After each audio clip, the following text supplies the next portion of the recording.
নমস্কার বন্ধুরা, কেমন আছেন সবাই? পিওর রান্নাঘরে সকলকে স্বাগত জানাই। আজকে নিয়ে এসেছি দারুণ tasty spicy pomfret fish curry. বাড়িতে কোনো গেস্ট আসলে বা কোনো সেলিব্রেটের দিন এমন ঝালঝাল পমফ্রেট মাছের রেসিপি সার্ভ করতে পারেন, যা দেখতে তুলনীয় আর স্বাদে অতুলনীয়। চলুন দেখে নেওয়া যাক আজকের রেসিপি পমফ্রেট মাছের ঝাল। আমি এখানে পমফ্রেট মাছ নিয়েছি 600 গ্রাম মতন। ভালো করে কেটে ধুয়ে রেখে দিয়েছি। এবার আমি নুন হলুদ মাখিয়ে নেব। হাফ চামচ মতো নুন দিলাম, কেননা এটা যেহেতু নোনা মাছ তার জন্যে হাফ চামচ নুন দিলাম। তোমরা যখনই নুন দেবে অল্পই নুন দেবে। তারপর হলুদ দিয়ে ভালো করে মাখিয়ে নেব।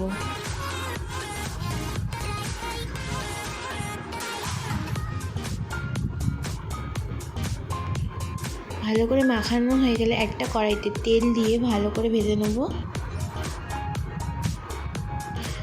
আমি মাছটা যখন দিয়েছিলাম তেল দেওয়ার পর, তখন আমি ভিডিওটা করতে ভুলে গেছি, তার জন্যে মাঝখান থেকেই দেখিয়ে দিলাম। মাছ ভাজা হয়ে গেলে তারপর ওই কড়াইয়ে তেল তো রয়েছে, তারপর ওর মধ্যে দেব কালো জিরে ফোড়ন। কালো জিরেটা নেড়ে চেড়ে নেওয়ার পর দেব দুটো কুচি করে রাখা পেঁয়াজ। এর আমি একটু নেড়ে নিচ্ছি। নেড়ে নেওয়ার পর দেব টমেটো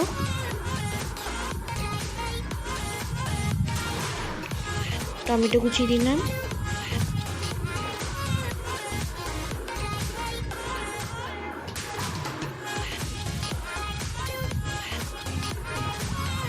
তারপর দেব হাফ চামচ নুন,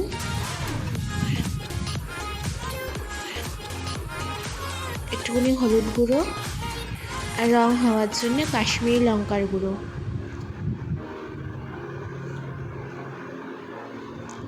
তারপর ভালো করে নাড়াচাড়া করে নেব।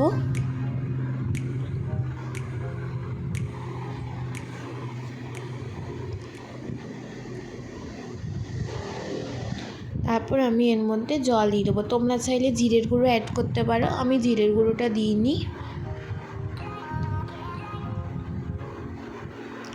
আচ্ছা, তোমরা তো ঝাল সর্ষে দিয়ে করেছো, কিন্তু আমি এই ঝালটা পমফ্রেট মাছের ঝালটা রান্না করছি কিন্তু সর্ষে ছাড়া। অনেকের কিন্তু সর্ষে খেলে গ্যাস হয়, তার জন্যে আমি সর্ষে ছাড়া রান্না করছি। যদি চাও সর্ষে দিয়ে ভিডিও দেখতে, আমি সর্ষে দিয়ে একদিন ট্রাই করব, অবশ্যই রান্না করে দেখাবো। তারপর ঝাল হওয়ার জন্য 4টে চেরা কাঁচা লঙ্কা দিলাম। দিয়ে কষানো হয়ে যাওয়ার পর 4টে চেরা কাঁচা লঙ্কা দেবো।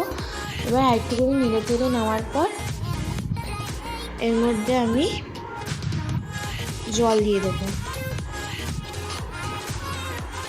ঝাল তো অল্পই জল দেবো, বেশি জল দেবো না। জাস্ট ফুটলেই আমি মাছগুলো ঢেলে দেবো। এখন ঢাকা দিয়ে দিই 2 মিনিটের জন্যে।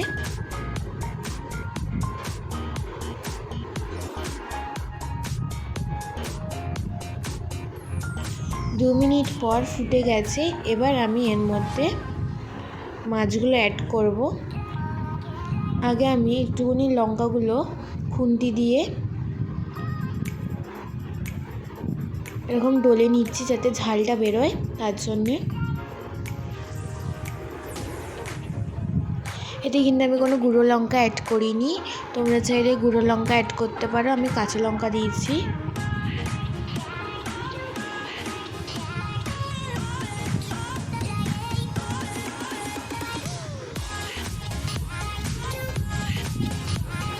তারপর মাছগুলো দিয়ে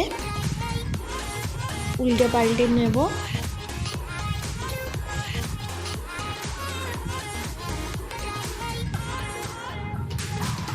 মাছগুলো দেওয়ার পর 1 মিনিট মতন ফুটিয়ে নেব। ফোটানো হয়ে গেলে তারপর আমি নামিয়ে নেব। মাছগুলো দিয়ে বেশিক্ষণ ফুটাইনি, আমি 1 মিনিট মতন ফুটিয়েছি। এবার আমি নামিয়ে নিচ্ছি। চলো এবার আমি সার্ভ করে দেখাচ্ছি কেমন হয়েছে।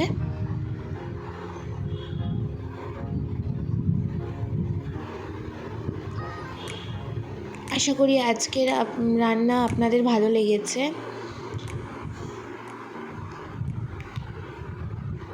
যদি ভালো লেগে থাকে ভিডিওটি তাহলে অবশ্যই বানিয়ে খাবেন। আর আজকের ভিডিও যদি আপনাদের ভালো লেগে থাকে please like, comment and share. আর অবশ্যই চ্যানেলটি সাবস্ক্রাইব করে দেবেন। আজকের জন্য এইটুকুই। আবার পরের দিন নতুন রেসিপি নিয়ে হাজির হব। টাটা, ততক্ষণ ভালো থাকো, সুস্থ থাকো।